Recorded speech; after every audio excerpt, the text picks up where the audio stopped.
ഈ അൾത്താരയിൽ വന്ന രണ്ടാമത്തെ സാക്ഷ്യമാണ്. പരിശുദ്ധ അമ്മയ്ക്കും ഈശോയ്ക്കും ഒരുപാട് നന്ദി. എൻ്റെ പേര് നീതു. ഞാൻ ഇടുക്കി നെടുങ്കണ്ടത്തു നിന്ന് വരുന്നു. എനിക്കുണ്ടായ ഒരു രോഗസൗഖ്യത്തെക്കുറിച്ച് പറയാനായിട്ടാണ് ഞാനിവിടെ നിൽക്കുന്നത്.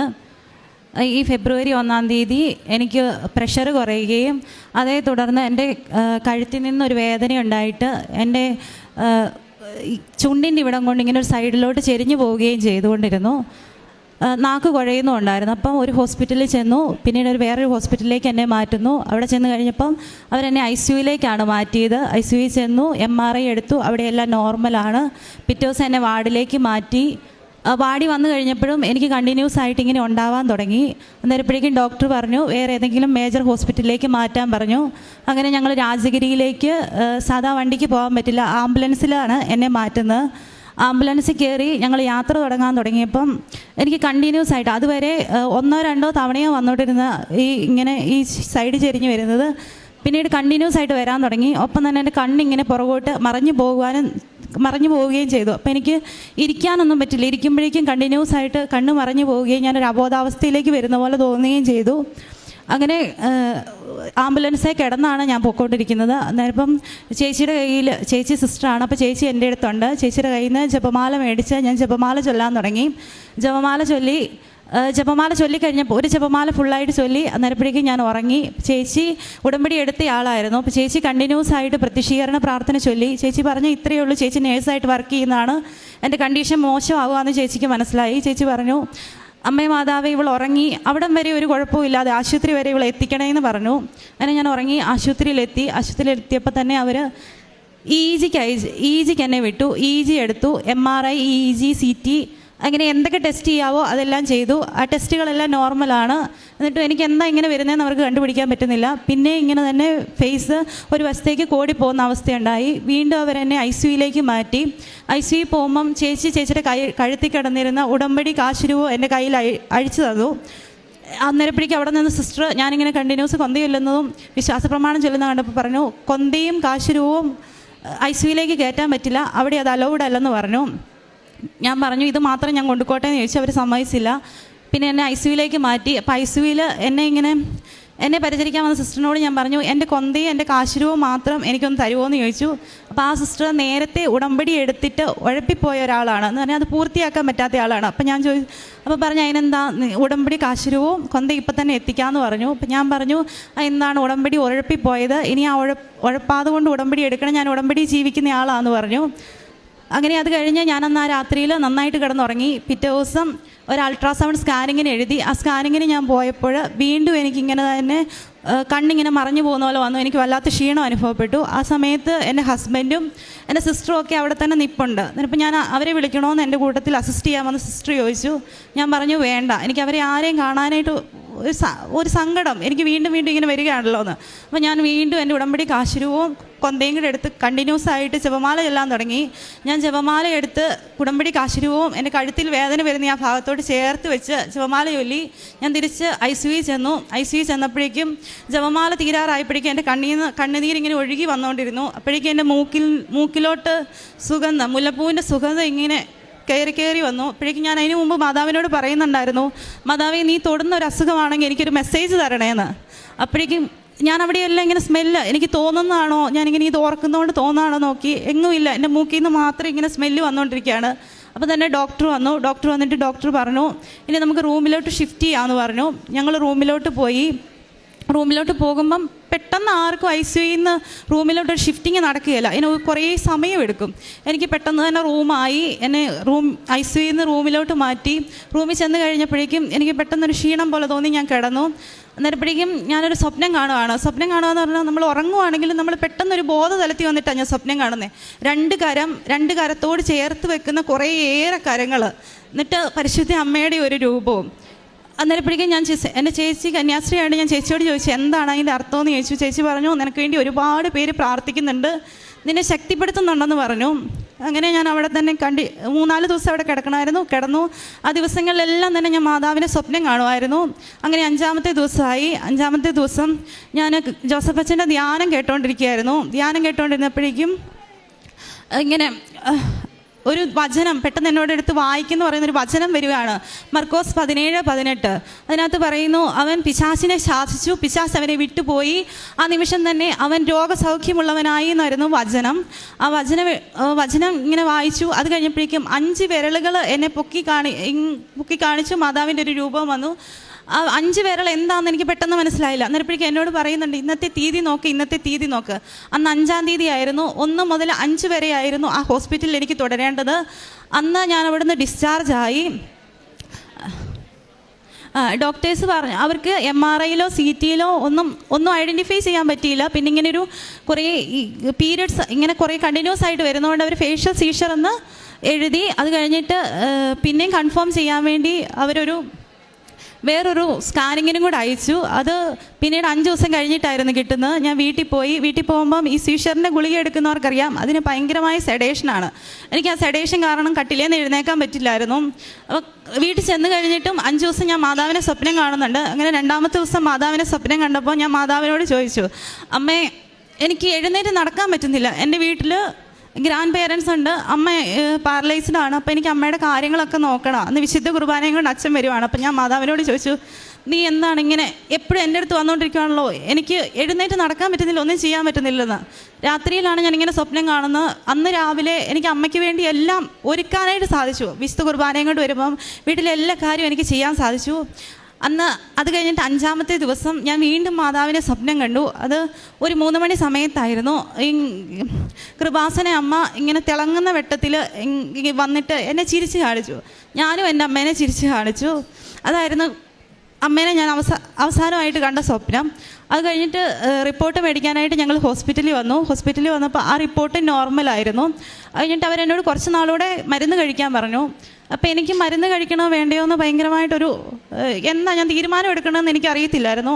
അങ്ങനെ ഞാൻ വന്ന് വീണ്ടും ജപമാല ചൊല്ലി നിരന്തരമായി പ്രാർത്ഥിച്ചു. ആ സമയത്ത് എനിക്ക് വീണ്ടും ഒരു വചനം കിട്ടി, ഗലാത്യ 3:17. അത് ഇപ്രകാരമായിരുന്നു, 3000 വർഷം മുമ്പ് ദൈവം സാധൂകരിച്ച ഉടമ്പടിയെക്കുറിച്ചായിരുന്നു. പിന്നീട് ഞാൻ വചനം എടുത്ത് നോക്കിയപ്പം രോഗികളെ സുഖപ്പെടുത്തുന്ന അപസ്മാര രോഗികൾ, തളർവാദ രോഗികൾ, അങ്ങനെ നിരവധിയായ രോഗികളെ തമ്മിൽ തൊടുന്നതായിട്ട് എന്നെ കാണിച്ചു തന്നു. അതുവഴിയായിട്ട് ഞാൻ ആ ഗുളിക കഴിക്കുന്നില്ലെന്ന് വെച്ചു. ഇന്ന് വരെ എനിക്ക് തമ്പുരാൻ സഹായിച്ച് കുഴപ്പമൊന്നുമില്ല. പിന്നെ 2ാമത്തേന്ന് പറയുന്നത്, എനിക്ക് കണ്ടിന്യൂസ് ആയിട്ട് ഭയങ്കരമായിട്ട് മൈഗ്രെയിൻ വരുമായിരുന്നു.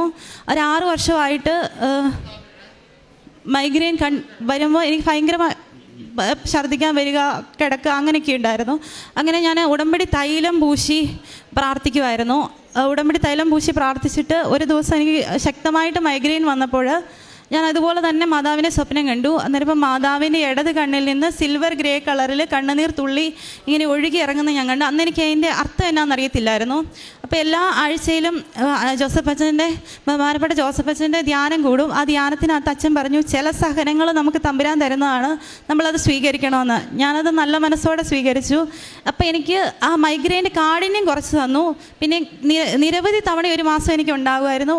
അത് കുറച്ച് 1-2 ദിവസങ്ങളിലേക്ക്, മാസങ്ങളിൽ 1-2 ദിവസങ്ങളിലായിട്ട് ഈശോ മാതാവ് കുറച്ച് തന്നു. പിന്നെ 3ാമതായിട്ട് എൻ്റെ 2ാമത്തെ കുഞ്ഞിനെ പ്രഗ്നൻ്റ് ആയിരുന്ന സമയത്ത് ഇടത് ചെവിയുടെ കേൾവി ശക്തി പൂർണ്ണമായിട്ട് പോയി. ചെവിയുടെ പാടയ്ക്ക് പൊട്ടൽ വന്നു. അപ്പോൾ ചേച്ചിയോട് ഡോക്ടേഴ്സ് പറഞ്ഞു, കുഞ്ഞിന് ഡെലിവറി കഴിയുമ്പം ചേച്ചിക്ക് ഓപ്പറേഷൻ വേണമെന്ന് പറഞ്ഞു. ആ സമയത്ത് എൻ്റെ ഉടമ്പടി പുതുക്കേണ്ട സമയമായിരുന്നു. ഞാനിവിടെ വന്ന് ഉടമ്പടി പുതുക്കിയ സമയത്ത് ഞാൻ ചേച്ചിയുടെ ചെവിയുടെ കാര്യം വെക്കാനായിട്ട് വന്നതല്ലായിരുന്നു, ഞാൻ വേറെ നിയോഗങ്ങളാണ് ഓർത്തുകൊണ്ട് വന്നത്. അപ്പോഴേക്കും ഇവിടെ വന്നിരുന്നപ്പം എന്നോട് ആരോ പറയുന്നു, നിൻ്റെ ചേച്ചിക്ക് വേണ്ടി ഈ നിമിഷം നീ പ്രാർത്ഥിക്കണം, ആ നിയോഗം നീ അവിടെ എഴുതണമെന്ന് പറഞ്ഞു. അങ്ങനെ ഞാൻ ആ നിയോഗം എഴുതി. 3 മാസത്തിനുള്ളിൽ അമ്മേ അവളുടെ ചെവി സുഖപ്പെടുത്തണേന്ന് ഞാൻ എഴുതി വെച്ചിട്ടാണ് പോയത്. അന്നേരപ്പോഴും ചൊവ്വാഴ്ചകളിൽ ജോസഫ് അച്ഛൻ്റെ ധ്യാനം കേൾക്കും. ആ സമയത്തൊക്കെയും ഞാൻ ഉടമ്പടി തൈലം എൻ്റെ ചെവിയിൽ കുരിശ് വരച്ച് പ്രാർത്ഥിക്കും. ഒരു ദിവസം ഉടമ്പടി ധ്യാനം കേട്ടുകൊണ്ടിരുന്നപ്പം രോഗസൗഖ്യ പ്രാർത്ഥനയുടെ സമയത്ത് എന്നോട് പറയുകയാണ്, അടുത്ത നിൻ്റെ ചേച്ചിയുടെ ചെവിയുടെ കാര്യമാണ് വരുന്നതെന്ന് പറഞ്ഞു. ആ ഒരു സമയത്ത് അടുത്തായിട്ട് ജോസഫ് അച്ഛൻ പറഞ്ഞത്, ഒരാളെ ചെവി സുഖപ്പെടുത്തുന്നതായിട്ട് കാണിക്കുന്നുണ്ട്, അയാൾ എൻ്റെ സൈഡിലോട്ട് തിരിഞ്ഞ് നിൽക്കുകയാണ്, അപ്പോൾ ഇടത് സൈഡാണ് അതെന്ന് പറഞ്ഞു. പിന്നെ ചെവിയിൽ നിന്ന് എന്തോ കട്ടിയുള്ള ഒരു വസ്തു പുറത്ത് പോകുന്നതായിട്ട് പറയുന്നുണ്ട്. അപ്പോൾ ചേച്ചിക്ക് ഞാൻ ഉടമ്പടി എടുത്ത് അന്ന് മുതൽ ചെവിയിൽ നിന്ന് വലിയ വലിയ വലിപ്പത്തിൽ ചെവിക്കായം പുറത്തു പോകുന്നുണ്ടായിരുന്നു. പിന്നെ ചേച്ചിയുടെ ചെവിയിൽ എന്തൊക്കെ വേദനയാണോ ആ സമയത്ത് അനുഭവപ്പെട്ടത് അതെല്ലാം ആ സെയിം സമയത്ത് എനിക്കും അനുഭവപ്പെടുമായിരുന്നു. പിന്നീട് ചേച്ചിയോട് ഞാൻ പറഞ്ഞു, പോയി ചെവി ഒന്ന് കാണിക്കാൻ പറഞ്ഞു. ചേച്ചി പോയില്ല. എൻ്റെ ഉടമ്പടി തീരുന്നതിൻ്റെ അന്ന് ചേച്ചിയുടെ കുഞ്ഞിൻ്റെ ചെവിക്ക് വേദന വന്നു. കുഞ്ഞിനെ കാണിക്കാൻ പോയപ്പം ചേച്ചിയും ചെവി കാണിച്ചു. ആ സമയത്ത് പറഞ്ഞു പാട വന്ന് മൂടി ചേച്ചിയുടെ ചെവിയുടെ കേൾവി പൂർണ്ണമായിട്ട് തിരിച്ചു കിട്ടി. നാലാമതായിട്ട് എൻ്റെ മൂത്ത ചേച്ചി ജർമ്മനിയിൽ ഡ്രൈവിംഗ് ടെസ്റ്റ് എടുക്കുന്നുണ്ടായിരുന്നു. ആ സമയത്ത് ടെസ്റ്റ് 3-4 പ്രാവശ്യം എഴുതി കിട്ടുന്നില്ല. ചേച്ചി അപ്പടി സങ്കടമായി. ഞാൻ ലൈറ്റ് ക്യാൻഡിൽ പ്രെയർ റിക്വസ്റ്റ് ഇട്ടു. അതിൻ്റെ തലേ രാത്രിയിൽ ഞാൻ മാതാവിൻ്റെ അടുത്ത്, കൃപാസന അമ്മയുടെ അടുത്ത് വന്നിരുന്ന് വീട്ടിൽ തിരി കത്തിച്ച് വെച്ച് ജപമാല ചൊല്ലി പ്രാർത്ഥിച്ചു. പോയി കിടന്നു. അപ്പം മാതാവ് എനിക്കൊരു മെസ്സേജ് തന്നു. മാതാവിൻ്റെ രൂപം തെളിഞ്ഞിട്ട് അമ്മ എന്നെ ഒന്നൊന്ന് കാണിച്ചു. അതിൻ്റെ അർത്ഥം എന്നാന്ന് എനിക്ക് അറിയത്തില്ലായിരുന്നു. അപ്പം ഞാൻ ചേച്ചിയോട് ചോദിച്ചു, പരീക്ഷ അന്ന് ചേച്ചി പാസ്സായി, എന്താണ് ഈ ഒന്നിൻ്റെ അർത്ഥമെന്ന് ചോദിച്ചു. അപ്പോൾ ചേച്ചി പറഞ്ഞു, ഒന്നിൻ്റെ അർത്ഥം എന്താണെന്ന് ചോദിച്ചപ്പോൾ ചേച്ചി പറഞ്ഞു, ഞാൻ ഒരെണ്ണം തെറ്റി, 2 എണ്ണം വരെ തെറ്റായിരുന്നു, ഒരെണ്ണം തെറ്റി ചേച്ചി ആ പരീക്ഷ ക്ലിയർ ചെയ്തു. ഇത്രയേറെ അനുഗ്രഹങ്ങൾ തന്ന പരിശുദ്ധ അമ്മയ്ക്കും ഈശോയ്ക്കും 1000 നന്ദി. പിന്നെ പ്രേക്ഷിത പ്രവർത്തനം, ഞാൻ ഇങ്ങനെ ആരും പോകാത്ത, ആരും കടന്നു ചെല്ലാത്ത വഴികളിലൂടെയൊക്കെ പോയിട്ട് ഇങ്ങനെ കുന്നൊക്കെ ഇറങ്ങിയും കയറിയൊക്കെ പോയി അവിടെയൊക്കെ ഞാൻ പത്രങ്ങൾ കൊടുക്കുമായിരുന്നു, മാതാവിനെക്കുറിച്ച് പറയുമായിരുന്നു. പിന്നെ ക്യാൻസർ രോഗികളുടെ അടുത്ത് പോകുമായിരുന്നു. അവർക്ക് ഉടമ്പടി തൈലവും ഉപ്പും ഒക്കെ കൊടുക്കുകയും അവരെ കുരിശ് വരച്ച് പ്രാർത്ഥിക്കുകയൊക്കെ ചെയ്യുമായിരുന്നു. പിന്നെ അനാഥാലയത്തിൽ പോകും, അവർക്ക് സാമ്പത്തികമായിട്ട് സഹായമൊക്കെ ചെയ്യും. പിന്നെ തുണിയൊക്കെ കൊണ്ടു കൊടുക്കും. അങ്ങനെ ഉടമ്പടി പ്രേക്ഷിത പ്രവർത്തനങ്ങളൊക്കെ അങ്ങനെ ചെയ്യുമായിരുന്നു. ബൈബിൾ വായനയൊക്കെ മുടക്കാതെ ചെയ്യാറുണ്ട്. ഇത്രയും അനുഗ്രഹങ്ങൾ തന്ന പരിശുദ്ധ അമ്മയ്ക്ക് ഈശോയ്ക്ക് 1000 നന്ദി. പുറപ്പാടിൻ്റെ പുസ്തകം 33:14 തിരുവചനം അരുളി ചെയ്യുന്നു, ഞാൻ തന്നെ നിന്നോടുകൂടെ വരികയും നിന്നെ ആശ്വസിപ്പിക്കുകയും ചെയ്യും. ഇതൊരു ബന്ധമാണ്. കർത്താവ് തന്നെ കൂടെ വരുന്ന, അതായത് സ്വന്തമാകുമ്പോഴാണ് നമുക്ക് കൂടെ ചെല്ലുവാൻ ഒക്കെ തോന്നുക. നമ്മുടെ സ്വന്തം എന്ന ഒരു പ്രത്യേകത നമ്മുടെ ഉള്ളിൽ തന്നെ ഉള്ളപ്പോഴാണ് നമുക്ക് പല കാര്യങ്ങളും അവർക്ക് വേണ്ടി ചെയ്യാൻ തോന്നുക. ഇത് ദൈവം തന്നെയാണ് പറയുന്നത്, ഞാൻ തന്നെ നിൻ്റെ കൂടെ വരും, നിന്നെ ആശ്വസിപ്പിക്കും. ആരെയെങ്കിലും പറഞ്ഞു വിടുമെന്നൊന്നും അല്ല പറയുന്നത്.